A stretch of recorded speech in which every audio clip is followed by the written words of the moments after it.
اعوذ باللہ من الشیطان الرجیم بسم اللہ الرحمن الرحیم الحمد للہ رب العالمین والصلاة والسلام علی اشرف الانبیاء والمرسلین ابی القاسم محمد اللہم صلی علی محمد وآلہ الطیبین الطاہرین المعصومین ولعنۃ اللہ علی اعدائہم اجمعین اما بعد۔ ہمارا آج کا موضوع ماہ رمضان کی مناسبت سے، چونکہ ماہ رمضان کا آغاز ہو چکا ہے، تو سب سے پہلے میں اس بابرکت مہینے کی مناسبت سے آپ سب کو ہدیہ تبریک بھی پیش کرتا ہوں اور خداوند متعال سے دعا گو ہوں کہ خدا ہم سب کی عبادات اور اطاعت کو اپنی بارگاہ میں قبول و منظور فرمائے۔ ماہ رمضان کا آغاز ہو چکا ہے اور اسی مناسبت سے یہ سوچا کہ ماہ رمضان کے حوالے سے، چونکہ تین چیزیں ماہ رمضان میں بڑی اہمیت کی حامل ہیں۔ ایک خود ماہ رمضان ہے کہ جو خود ہمیں ایک تنظیم کا، پلاننگ کا، زندگی میں منظم ایک کام کرنے کا اور ایک ہدف تک پہنچنے کا درس دیتا ہے۔ خود ماہ رمضان جو ہے وہ اہمیت کا حامل ہے، یہ بہار قرآن ہے، اور کہا جاتا ہے کہ اگر کسی سال کو دیکھنا ہو کہ وہ سال کتنا اچھا ہے تو اس کی بہار کو دیکھا جاتا ہے کہ بہار اس کی کیسی تھی۔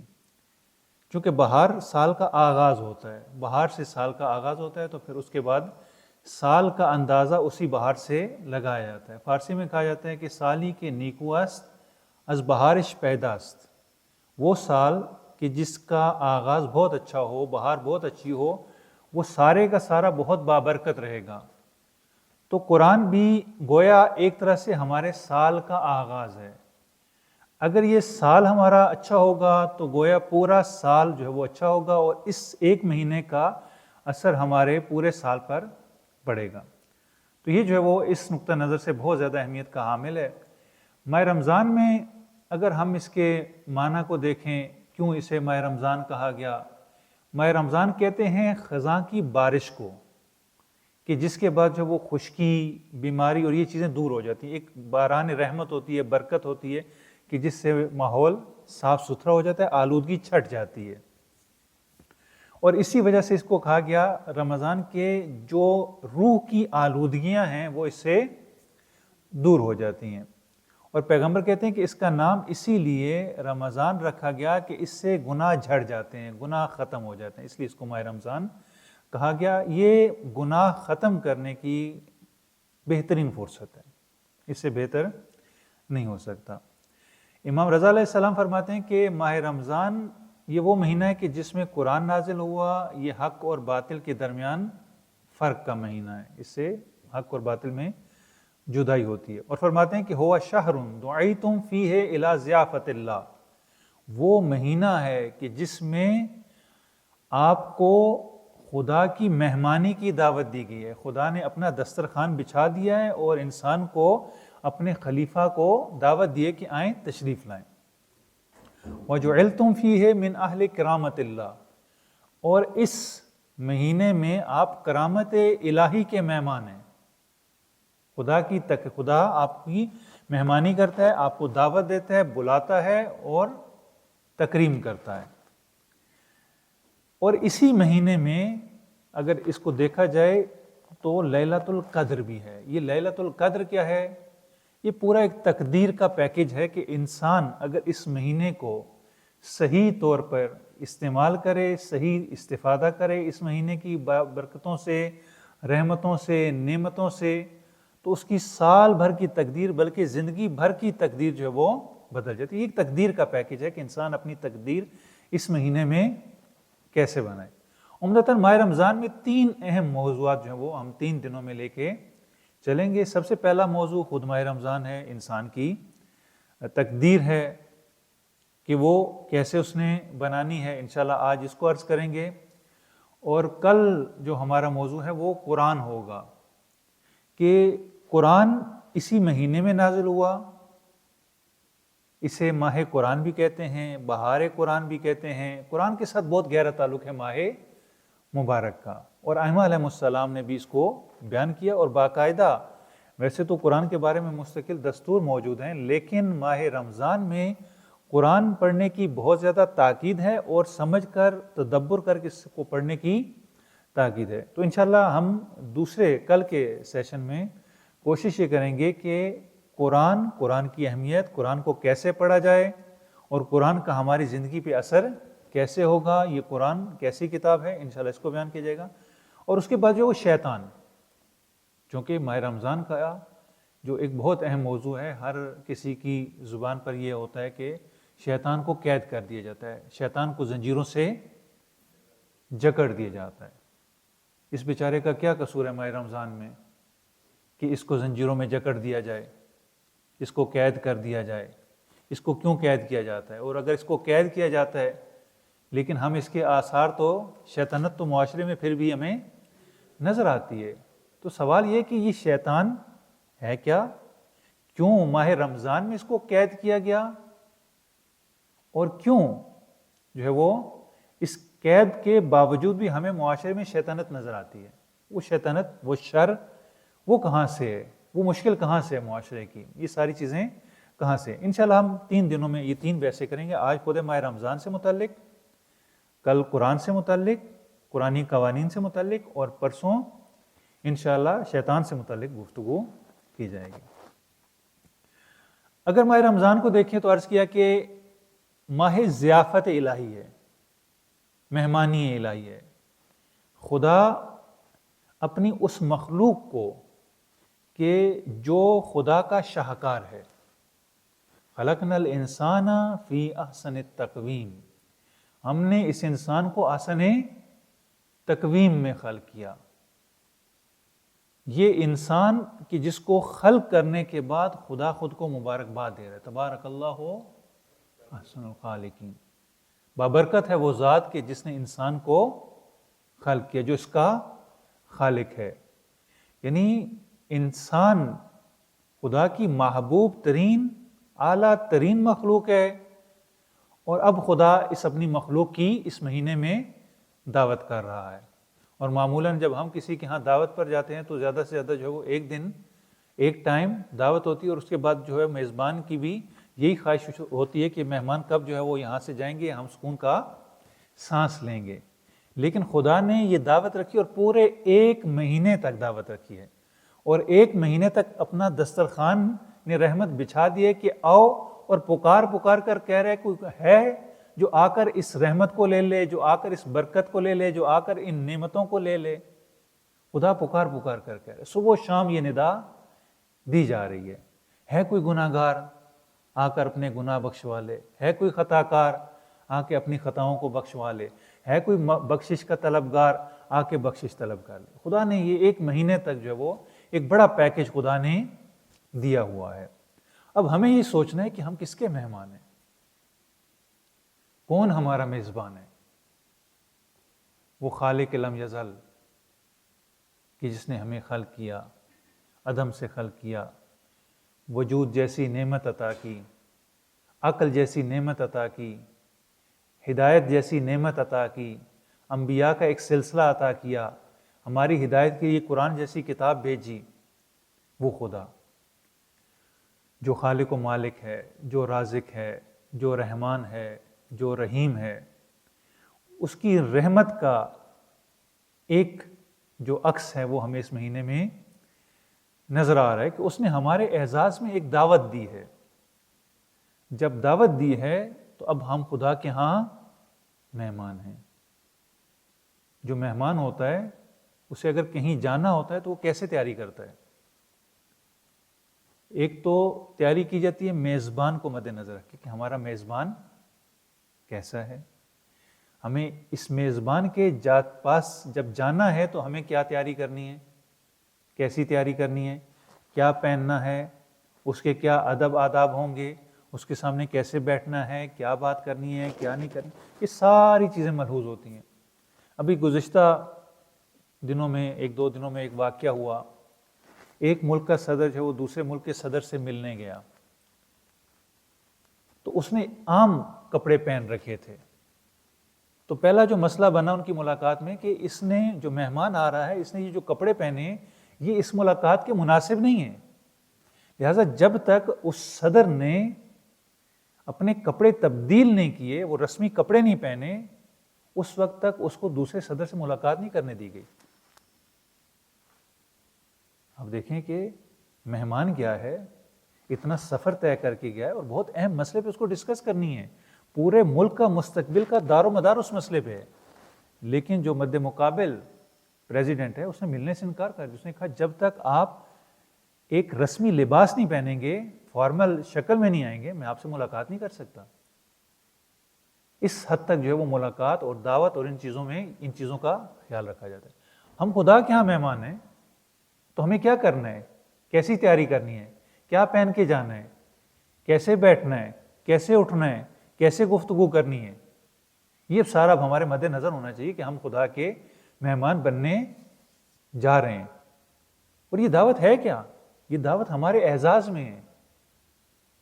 ہمیں خدا نے اعزاز دینا ہے، ہمیں خدا نے نعمات دینی ہے، ہمیں خدا نے انعام دینا ہے، ہمارے گناہ بخشنے ہیں، ہمیں صراط مستقیم کی طرف ہدایت کرنی ہے، ہمیں آزادی بخشنی ہے. جب اتنی مہم یہ دعوت ہے تو اب ہماری تیاری بھی اتنی ہی اہمیت کی حامل ہونی چاہیے. ہمیں اپنی تقدیر بنانی ہے.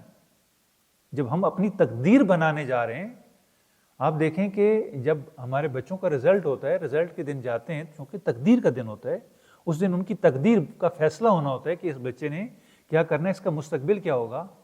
تو کیسی تیاری کے ساتھ جاتے ہیں، کیا رویہ ہوتا ہے. بہت مہم ہے یہ چیزیں. بس ہمیں اپنی تقدیر بنانی ہے اس مہمان داری میں، اس دعوت مہمانی میں. ہمیں جو وہ چونکہ ہمیں آزادی حاصل کرنی ہے. کس سے؟ ہمیں اپنے نفس سے، نفس امارہ سے آزادی حاصل کرنی ہے. وہ نفس امارہ کہ جو گناہوں کا سبب بنتا ہے، گناہوں کا موجب بنتا ہے، جو ہمیں صراط مستقیم سے ہٹا دیتا ہے. اور یہ ہمارا بہت بڑا دشمن ہے جو انسان کے اندر چھپ کے بیٹھا ہوا ہے. اور خدا نے کہا کہ ٹھیک ہے تم آ رہے ہو دعوت پہ، آ جاؤ. تو ہم نے کہا کہ ہمارے ایک ازلی دشمن بھی ہے کہ جس نے قسم کھا رکھی ہے کہ فَبِعِزَّتِكَ کا، اے خدایا تیری عزت کی قسم میں تیرے بندوں کو گمراہ کروں گا. وہ راستے میں بیٹھا ہوا ہے. خدا کہتا ہے کہ میں اس کو قید کر دوں گا، میں اس کو بند کر دوں گا، تم آ جاؤ. ہم کسی کے یہاں مہمان جاتے ہیں، جب کسی ایسی شخصیت کی، یا خصوصاً دیہاتوں میں آپ دیکھیں تو دیہاتوں میں لوگوں نے کتے رکھے ہوتے ہیں. ایک مہمان جب جانے لگتا ہے تو وہاں سے کتے بھونکتے ہیں تو میزبان کیا کہتا ہے؟ کتے کو جا کے باندھ دیتا ہے، بند کرتا ہے، پھر مہمانوں کو کہتا ہے کہ آپ آ جائیں. اس شر کو دور کرتا ہے اور پھر مہمانوں کے آنے کا راستہ صاف کرتا ہے. خدا نے بھی یہی کیا. خدا نے کہا کہ تمہیں شیطان سے ڈر ہے کہ یہ صراط مستقیم پر بیٹھا ہے، تمہیں میرے پاس آنا ہے، لو میں تمہارا راستہ صاف کیے دیتا ہوں، تم آ جاؤ، شیطان کو میں قید کر دیتا ہوں. لیکن انسان کے جو اندر نفس ہے، اندر جو بگاڑ ہے، کہا تمہیں اس کی اصلاح کرنی ہے، اس سے آزادی حاصل کرنی ہے. اگر اس سے آزادی حاصل کر لو، اس سے آزادی کیسے حاصل ہوگی؟ اپنے آپ کو میری پناہ میں دے دو. یعنی ہم نے خدا کے پاس جا کے، خدا کی دعوت میں جا کے کیا کرنا ہے؟ خود کو خدا کی پناہ میں دے دینا ہے. جب ہم خود کو خدا کی پناہ میں دے دیں گے تو جو ہمارے اندر نفس امارہ ہے، جو ہمیں گمراہ کرتا ہے، جو ہمارا اندرونی دشمن ہے. دیکھیں شیطان بھی ہمیں کیسے گمراہ کرتا ہے؟ شیطان اسی کے ذریعے سے گمراہ کرتا ہے. جو ہمارے اندر ایک کشمکش ہے، جو خدا نے ایک دو مختلف متضاد جو ہے وہ قوتیں رکھی ہیں، یہی ہماری گمراہی کا باعث بنتی ہیں. شیطان جو ہے وہ ہمارے اوپر تسلط نہیں پا سکتا. شیطان صرف وسوسہ کرتا ہے. کسے وسوسہ کرتا ہے؟ نفس امارہ کو. کہا کہ لو میں نے شیطان بند کر دیا، اب تم ہو، میں ہوں، آؤ اس نفس امارہ کی اصلاح کرنی ہے. اس اندرونی دشمن کو تم نے رام کرنا ہے، اس اندرونی دشمن کو ڈھونڈنا ہے. ڈھونڈنے کے بعد تم نے اس کو مارنا ہے، تم نے میری اطاعت کرنی ہے. جب یہ اندرونی دشمن ختم ہو جائے گا نا 1 مہینے میں، تو اس کے بعد شیطان کھل بھی جائے گا تو اب کچھ نہیں بگاڑ سکے. کیوں؟ کیونکہ اندر سے جو جاسوس تھا، جو غدار تھا، جو دشمن تھا، اس کا ہم 1 مہینے میں صفایا کر دیں گے. جب 1 مہینے میں اندر سے صفایا ہو جائے گا، اب باہر سے شیطان حملہ نہیں کر سکتا. آپ دیکھیں کہ کسی بھی ملک میں مشکل کہاں سے پیدا ہوتی ہے؟ کیوں دشمن باہر سے حملہ کرتا ہے؟ کیونکہ انسان اندر سے کمزور ہوتا ہے. اندر سے انسان کی کمزوری ہوتی ہے کہ جس کی وجہ سے دشمن جو ہے وہ غلبہ پا لیتا ہے. اندر سے افراد ساتھ ملے ہوتے ہیں، اس کے جاسوس بن جاتے ہیں، غدار بن جاتے ہیں، جس کے نتیجے میں دشمن غلبہ پا لیتا ہے. انسان بھی ایسا ہی ہے. انسان کی وجود کی مملکت کے اندر نفس امارہ شیطان کی وہ فوج ہے کہ جو اندر سے شیطان کے ساتھ ملی ہوئی ہے. خدا کہہ رہا ہے کہ تم آ جاؤ، میں تمہاری دعوت کر رہا ہوں، شیطان کو میں بند کر دیتا ہوں، نفس امارہ کی اصلاح کر لو، تمہارے اندر کی اصلاح ہو جائے گی، اور اس کے بعد جو باہر ہے اب شیطان تمہارا کچھ نہیں بگاڑ سکے گا. شیطان تمہاری مملکت وجود پر قبضہ نہیں کر سکتا. بس 1 مہینے میں جو خدا نے ہمارے لیے پلاننگ کی ہے وہ یہی ہے کہ خدا نے کہا کہ آؤ اپنے داخلی دشمن کو ختم کر دو، اپنے وجود کو بچا لو، اپنے آپ کو خدا کی پناہ میں دے دو. جب خدا کی پناہ میں دے دو گے تو کیا ہوگا؟ وہ ایک سجدہ جسے تو گراں سمجھتا ہے 1000 سجدوں سے دیتا ہے آدمی کو نجات. جب خدا کے سامنے جھک گئے تو اب خدا کے علاوہ خدا کسی کے سامنے جھکنے نہیں دے گا. جب خدا کے سامنے عزیز ہو گئے، خدا کسی جگہ ذلیل ہونے نہیں دے گا. اگر خدا کے سامنے محتاج ہو گئے تو خدا کسی کے سامنے محتاج نہیں ہونے دے گا. بس یہ 1 مہینے تک جو خدا نے ہمارے لیے پلاننگ کی وہ یہی ہے کہ ہمیں اپنی اصلاح کرنی ہے، اپنا کردار درست کرنا ہے، اپنا اخلاق درست کرنا ہے، اپنی اقدار درست کرنی ہے، تاکہ پورا سال، جب یہ سال گزر جائے گا، چونکہ اگر بہت زیادہ فاصلہ ہو جائے تو پھر دوبارہ جو ہے وہ انسان اپنے راستے سے بھٹکنے لگتا ہے. تو اگلے سال خود دوبارہ یہ ماہ رمضان آ جائے گا اور خدا دوبارہ ہماری ہدایت کا، تاکہ یہ تکرار، یہ سلسلہ چلتا رہے، ہر سال آتا رہے اور اس میں انسان کی اصلاح ہوتی رہے. آداب مہمانی ہے، اب وہ ہم نے اس کی رعایت کرنی ہے. وہ آداب کیا ہیں جن کی ہم نے رعایت کرنی ہے؟ وہ کیا SOPs ہیں، وہ کیا پروٹوکولز ہیں کہ جن کو مد نظر رکھنا ضروری ہے، ورنہ ہم اس مہمانی سے جو ہے وہ صحیح معنوں میں فیض حاصل نہیں کر سکیں گے، استفادہ نہیں کر سکیں گے. سب سے پہلے تو وہ چیزیں کہ جو واجب اور لازم ہیں، روزہ رکھنا، اور روزے میں ان چیزوں کا خیال رکھنا جن سے روزہ باطل ہو جاتا ہے. یعنی خدا کہتا ہے کہ پہلے مرحلے میں یہ پریکٹس ہے، یہ اصل نہیں ہے. روزہ رکھنا یہ ہدف نہیں ہے. اس روزے کے ذریعے سے ہم نے بہت ساری چیزیں اور سیکھنی ہیں، اس سے اگلے مراحل میں جانا ہے. یہ پہلا مرحلہ ہے کہ آپ عادی ہو جاؤ کہ آپ اپنے آپ کو بہت ساری حلال چیزوں سے روک لو. جب خدا کے حکم سے اپنے آپ کو 1 مہینے تک حلال چیزوں سے روک لو گے تو اس کے بعد جو وہ یہ صلاحیت پیدا ہو جائے گی کہ اب حرام چیزوں سے بھی خود کو روک لو. یہ پریکٹس ہے، یہ پہلا مرحلہ ہے. پہلا ادب یہ ہے کہ روزہ رکھنا ہے اور ان چیزوں سے پرہیز کرنا ہے جن سے روزہ باطل ہو جاتا ہے، کھانا پینا اور جو باقی جو چیزیں ہیں جو مبتلات روزہ میں سے. یہ پہلا ادب ہے. دوسرا کہ ہم نے تجدید حیات مانوی کرنی ہے. یہ تو جسم سے متعلق تھی چیزیں، جسم کو پاک کرنا تھا، جسم کو صاف کرنا تھا، جسم سے آلائش کو دور کرنا تھا، اور حتیٰ ہماری جسمانی صحت کا بھی باعث ہے. یعنی یہ اس روزے کی ایک حکمت اگر دیکھیں، جو ظاہری حکمت ہے وہ ہماری جسمانی صحت ہے. لیکن دیکھیں کہ ایک مشکل ہمیں ماہ رمضان میں یہ پیش آتی ہے کہ وہی خدا کی نعمت جو ہماری جسمانی صحت کے لیے تھی، ہم اسی سے اپنی صحت بگاڑ لیتے ہیں. سحر اور افطار میں اپنے جسم کے ساتھ وہ کرتے ہیں، اپنے پیٹ کا وہ حال کرتے ہیں کہ ہمارا پورا جسم جو ہے وہ بیماریوں کا شکار ہو جاتا ہے.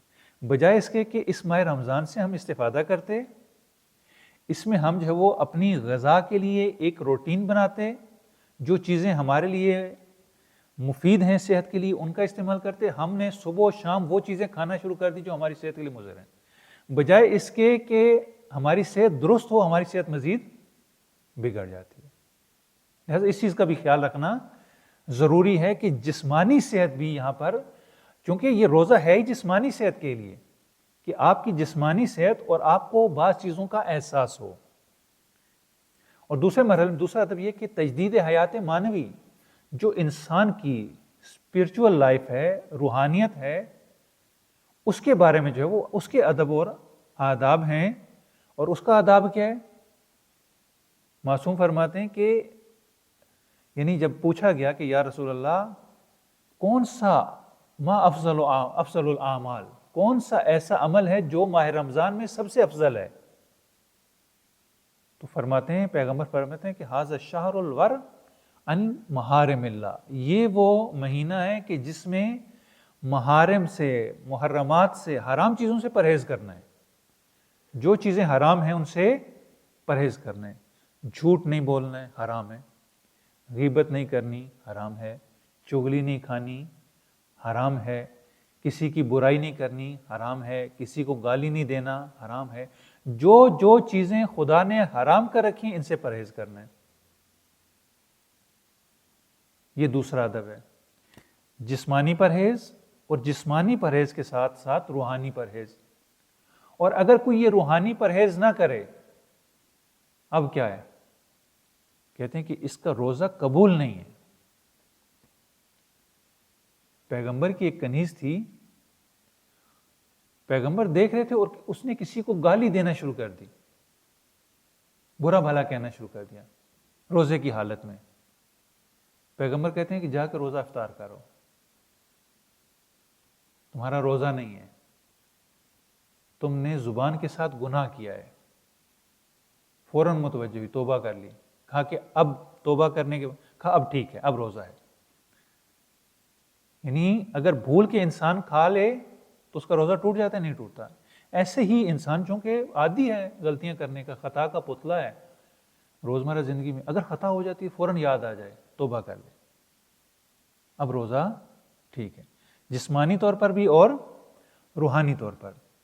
اور تیسرا وہ آداب، وہ عبادات، وہ اعمال کہ جو پورے ماہ رمضان میں انجام دینے ہیں، جن کے ذریعے سے ہم صحیح طور پر جو ہے وہ اس مہمانی سے استفادہ کر سکتے ہیں، انشاءاللہ ان کو ذکر کیا جائے گا کسی حد تک۔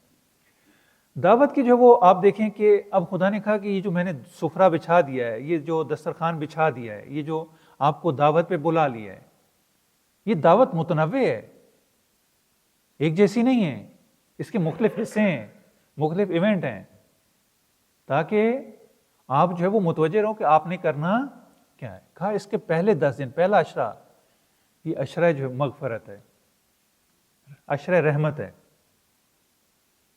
خدا کی رحمت سمیٹنی ہے، خدا کی رحمت کے سائے میں آ جانا ہے، خدا کی رحمت کو اپنانا ہے، خدا کے دامن رحمت میں آ جانا ہے۔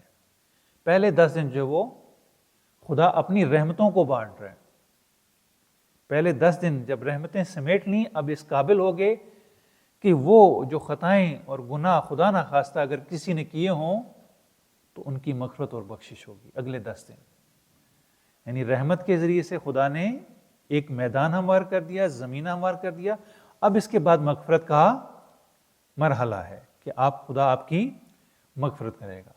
اور جب 10 دن تک انسان وہ آداب بجا لائے گا، وہ اعمال بجا لائے گا، اپنے آپ کو پاکیزہ کرے گا، اپنے آپ کو آلودگیوں سے دور کرے گا، اپنے آپ کو گناہوں سے دور کرے گا، تو اب اگلے 10 دن کا جو مرحلہ ہوگا اس میں انسان وہ کام انجام دے گا کہ خدا اس کے بدلے میں اس کو جہنم کی آگ سے نجات دے دے گا۔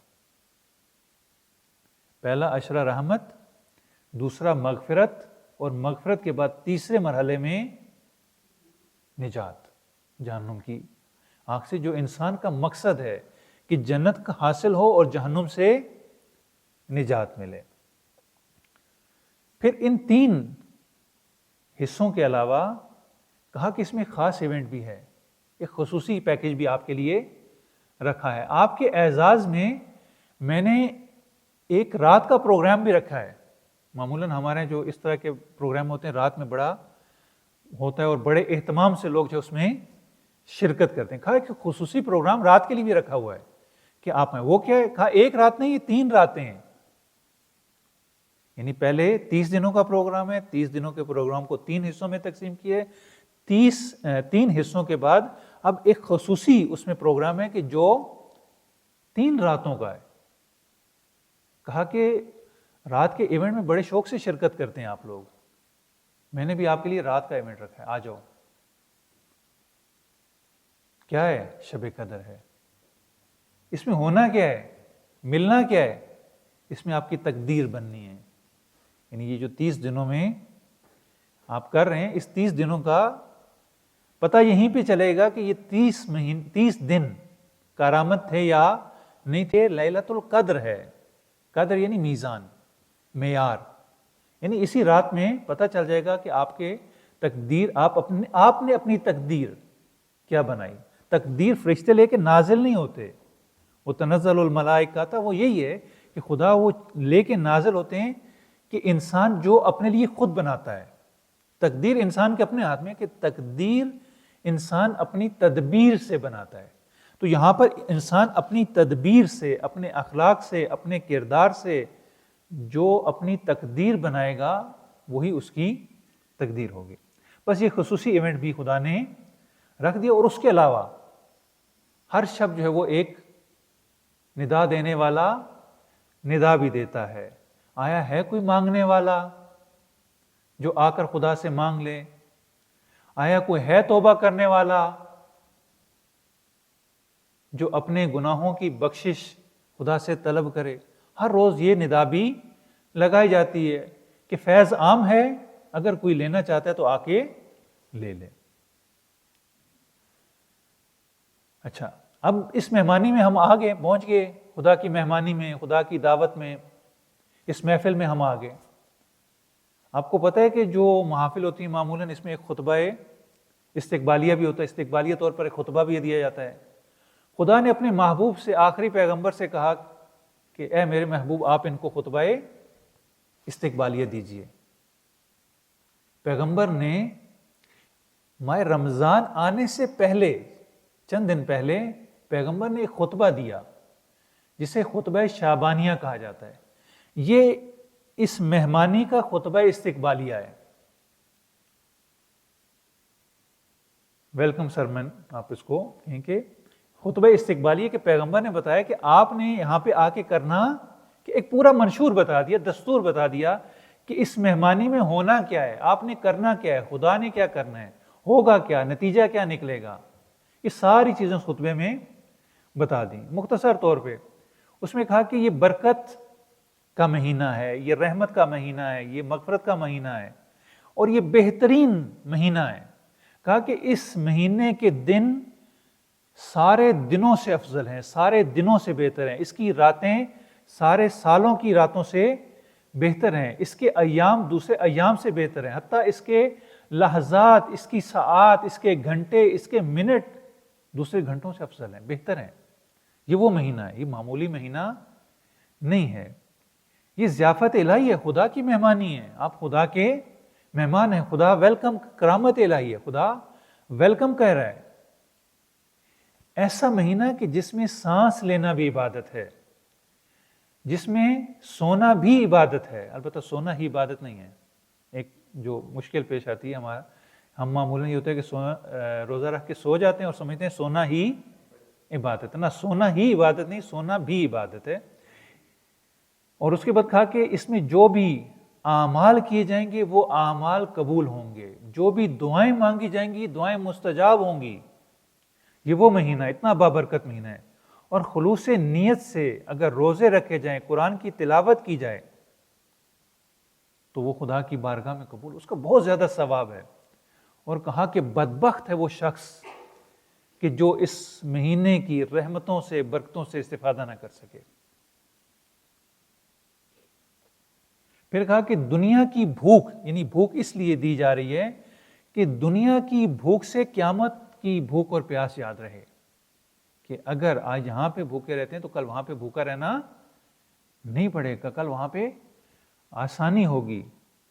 آج یہاں پہ صدقہ دیں گے تو ہماری مشکل کو حل کرے گا، اگر ہم بڑوں کا احترام کریں گے، اگر چھوٹوں پر رحم کریں گے، اگر رشتہ داروں کے ساتھ صلہ رحمی کریں گے،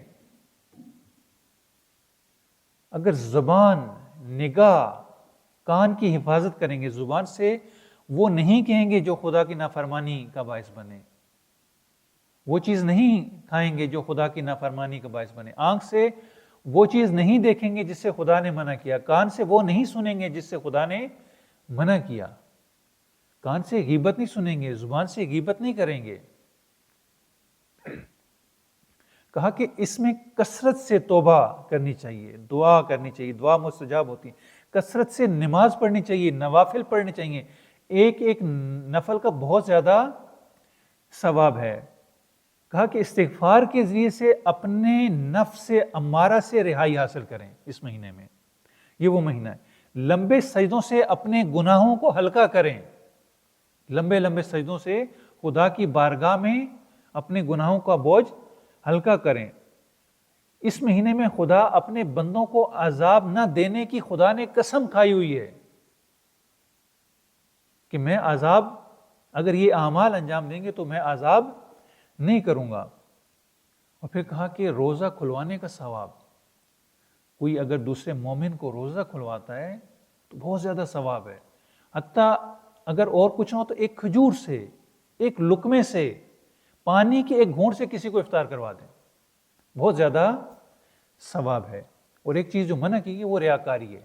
معمولاً ہماری افطار پارٹیز جو ہوتی ہیں یہ ریاکاری کا ایک مظہر ہوتی ہیں، تو کوشش کریں کہ ثواب ہے، جتنے زیادہ روزہ داروں کو افطار کروایا جائے، اور خصوصاً آج کے دور میں یہ کوشش کی جائے، بہت اچھا کام ہوتا ہے، جگہ جگہ روڈوں پہ لوگ جو وہ عوام الناس کو افطار کروا رہے ہوتے ہیں، یہ بہت زیادہ ثواب کا کام ہے کہ غریب لوگوں کو افطار کروایا جا رہا ہوتا ہے۔ تو اس ریاکاری کی بنسبت جو افطار پارٹیاں دی جاتی ہیں جس میں نمود و نمائش کی جاتی ہے، ریاکاری کی جاتی ہے، وہ ماہ رمضان کے اس پیکیج کے خلاف ہے، ان آداب کے خلاف ہے وہ کام، لہٰذا وہ کام نہ کیے جائیں، سادگی سے روزہ کھلوایا جائے اور غریبوں کو کھلوایا جائے۔ اخلاق اچھا کرنا یہاں پہ ضروری ہے، جس کا اخلاق اچھا ہوگا وہ پل صراط کو عبور کر جائے گا، یعنی اتنا زیادہ اخلاق ہماری زندگی میں اہمیت کا حامل ہے کہ قیامت والے دن وہی پل صراط کو عبور کرے گا جس کا اخلاق اچھا ہوگا۔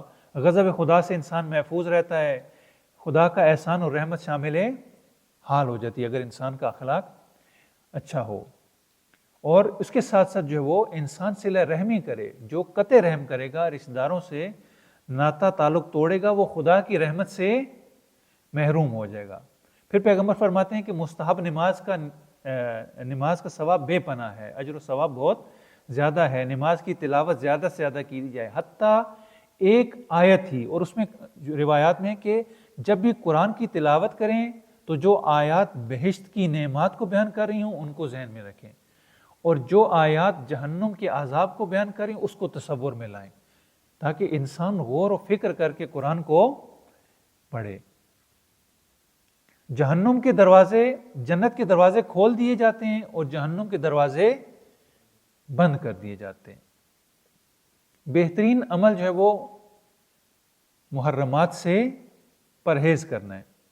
اور اس کے بعد پیغمبر گرامی صلی اللہ علیہ وآلہ وسلم شدید گریہ کرتے ہیں، تو چونکہ یہ خطبہ امیر المومنین سے منقول ہے تو امیر المومنین سوال کرتے ہیں، یا رسول اللہ آپ کی گریے کی وجہ کیا ہے؟ آپ کیوں گریہ کر رہے ہیں؟ کس چیز نے آپ کو رلا دیا؟ تو پیغمبر فرماتے ہیں کہ اے علی، اسی مہینے میں آپ کی داڑھی خون سے رنگین ہوگی، آپ کو شہید کیا جائے گا۔ تو امیر المومنین ایک سوال کرتے ہیں، کہتے ہیں پیغمبر جب میرے ساتھ یہ واقعہ پیش آئے گا تو کیا میرا دین سلامت ہوگا؟ کہا ہاں سلامت ہوگا۔ کہا خیر اب کوئی مسئلہ نہیں۔ دین سلامت ہونا چاہیے. جب انسان کی موت آئے باقی کسی چیز کی پرواہ نہیں ہونی چاہیے. اور پھر پیغمبر فرماتے ہیں کہ اے علی آپ کا قتل میرا قتل ہے, آپ سے دشمنی میرے ساتھ دشمنی ہے, آپ کی امامت کا انکار میری نبوت کا انکار ہے. اور پھر اس کے بعد حضرت علی کی جانشینی کا اعلان کرتے ہیں کہ آپ میرے بعد خلیفہ ہیں, آپ میرے بچوں کے باپ ہیں, آپ کی اولاد گویا میرے بیٹے ہیں, آپ میری بیٹی کے شوہر ہیں, اور میرے بعد آپ امام ہیں, اور آپ جو امر و نہیں کریں گے گویا وہ نہیں اور امر میری طرف سے, یعنی آپ اگر حکم دیتے ہیں وہ میری طرف سے, آپ اگر روکتے ہیں تو وہ میری طرف سے. پھر اس کے بعد پیغمبر فرماتے ہیں کہ 5 چیزیں اس ماہ رمضان میں امت کو خدا نے ہدیہ, ایک ہدیہ جو خدا نے دیا, وہ کہ جب پہلی ماہ رمضان ہوتی ہے خدا اپنی مخلوق پر نظر رحمت کرتا ہے. حتیٰ خدا روزہ دار کے منہ سے جو بو آ رہی ہوتی ہے خدا اس کو بھی پسند کرتا ہے. تو اس کا مطلب یہ نہیں ہے کہ منہ سے حتماً بو آنی چاہیے, نہیں. ایک جو مستحب عمل ہے ماہ رمضان میں وہ مسواک کرنا, یعنی دانت صاف کرنا ہے. لیکن خدا کہہ رہا ہے کہ جو سانس لینے سے بو بھی باہر آتی ہے خدا اس کو بھی پسند کرتا ہے. فرشتے شب و روز اس امت کے لیے بخشش طلب کرتے ہیں. خدا جنت سے کہتا ہے کہ میرے بندوں کے لیے استغفار کرو. جنت انسانوں کے لیے استغفار کر رہی ہوتی ہے, اور خدا جنت سے کہتا ہے کہ اپنے آپ کو اس انسان کے لیے, انسان مومن کے لیے آراستہ کر لو. اور جب ماہ رمضان کا آخری دن آتا ہے خدا سب کو بخش دیتا ہے. اور پیغمبر فرماتے ہیں کہ ماہ رمضان میں گناہوں سے بچنے کے لیے 6 کام اگر کریں تو گناہوں سے بچ سکتے ہیں. سب سے پہلے اپنے دین کی حفاظت کرنی ہے. یہ دیکھنا ہے کہ ہم دین پر عمل پیرا ہیں یا نہیں, دین پر کتنا عمل کر رہے ہیں, ہمارا دین صحیح ہے یا صحیح نہیں ہے, ہم دین پر ثابت قدم ہیں یا نہیں ہیں, ہم خدا کے بنائے ہوئے قانون پر چل رہے ہیں یا نہیں ہے, ہمارا ضابطہ حیات کیا ہے. اگر ہمارا ضابطہ حیات الہی ہے تو اس کا مطلب یہ کہ ہم نے اپنے دین کی حفاظت کر لی. اپنے نفس کی حفاظت کرنی ہے کہ ہمارا نفس گمراہ نہ ہونے پائے, ہمارا نفس خواہشات کے پیچھے نہ چلنے لگے, ہمارا نفس گمراہ نہ کر دے. اور پھر کہا کہ جب یہ دونوں ہو جائیں تو اس کے بعد اپنے رشتہ داروں سے نیکی کرنی ہے, مہربانی سے پیش آنا ہے, صلہ رحمی کرنی ہے, ہمسائے کو اذیت نہیں کرنی ہے.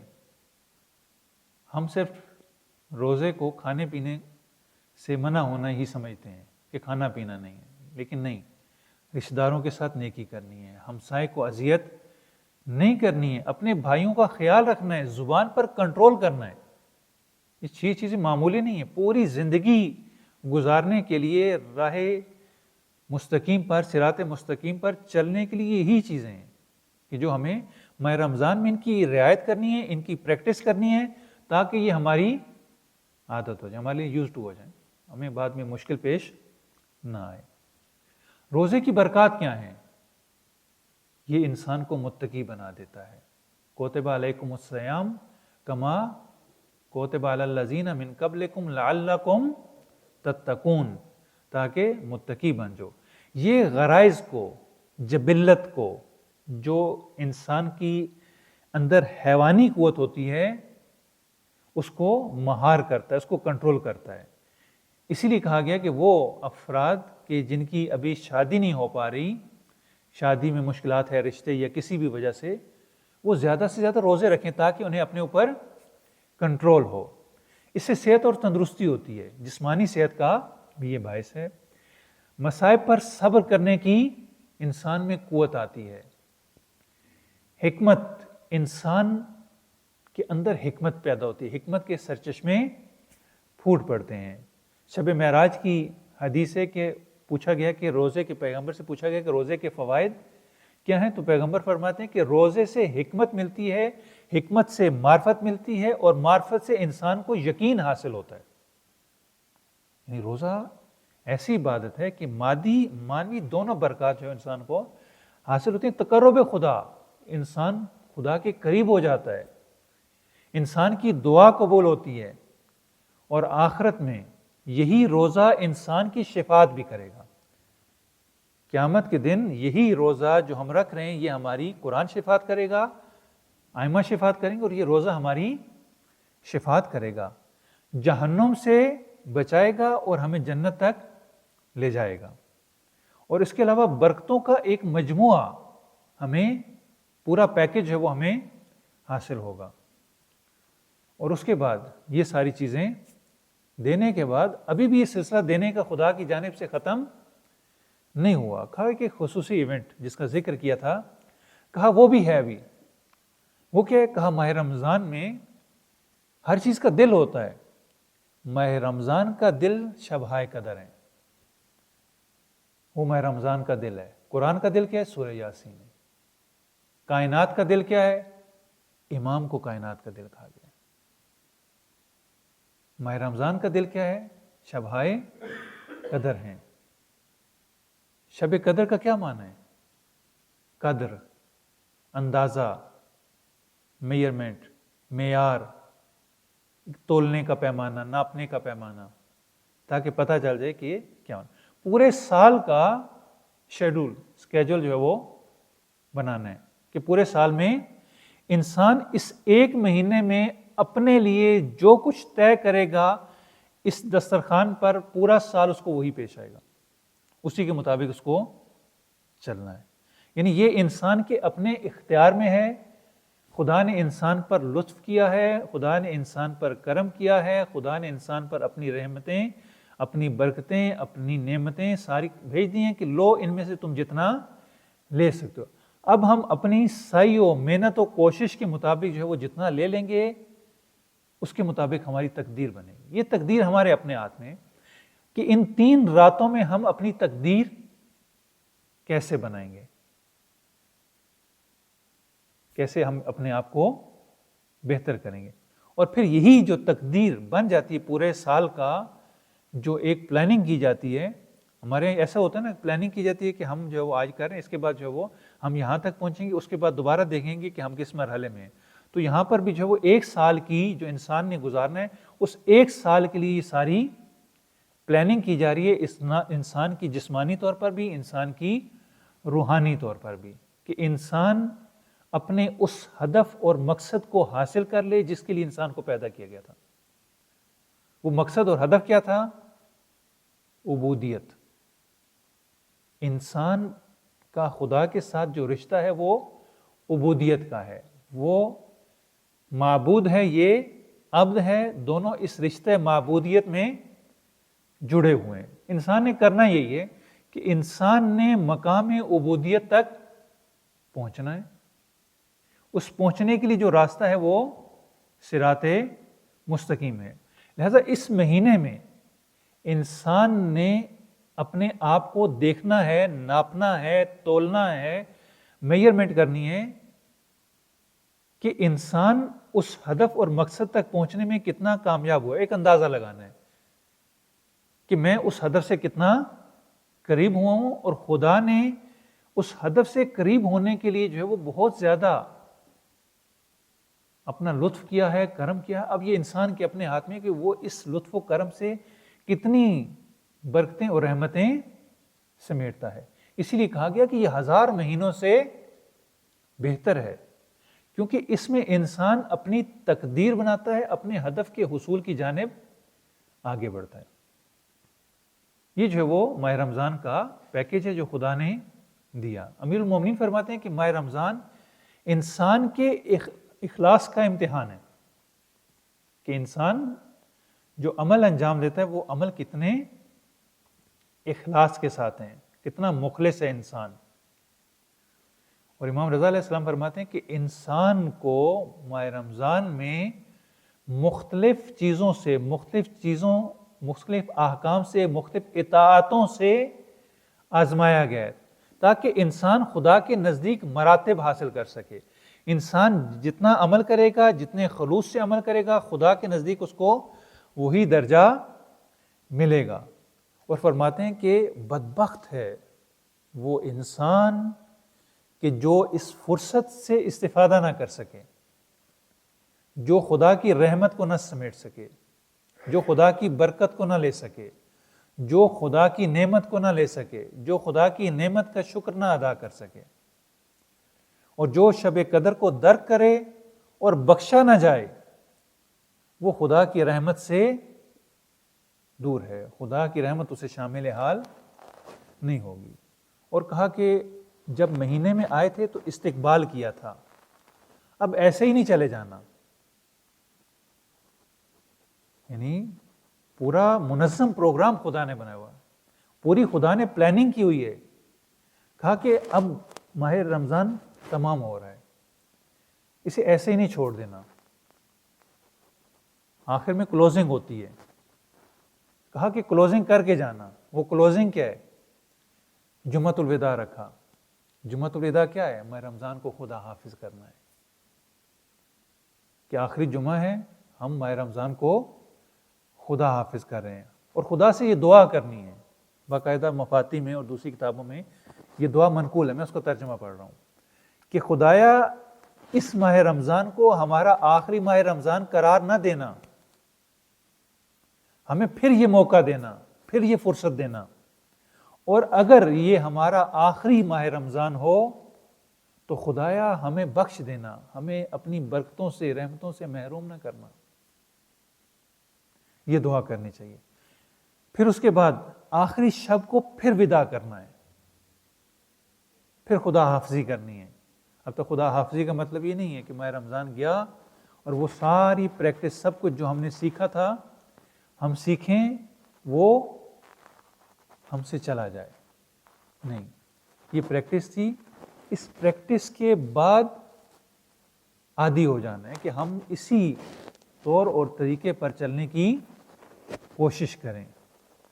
آخری جو ہے وہ شب کو وداع کرنا ہے۔ خدایا اس مہینے میں، یہ دعا مفاتی میں منقول ہے، خدایا اس مہینے میں تو نے قرآن نازل کیا ہے، یہ مہینہ گزر گیا، میں تیری پناہ مانگتا ہوں کہ یہ رات ختم ہو جائے اور میرے گناہ ابھی باقی ہوں، صبح کی سفیدی نظر آنے لگے اور میرے گناہ باقی ہوں، میں صبح روشنی میں اس حالت میں تیرا دیدار کروں کہ میرے کندھوں پر گناہوں کا بوجھ ہو۔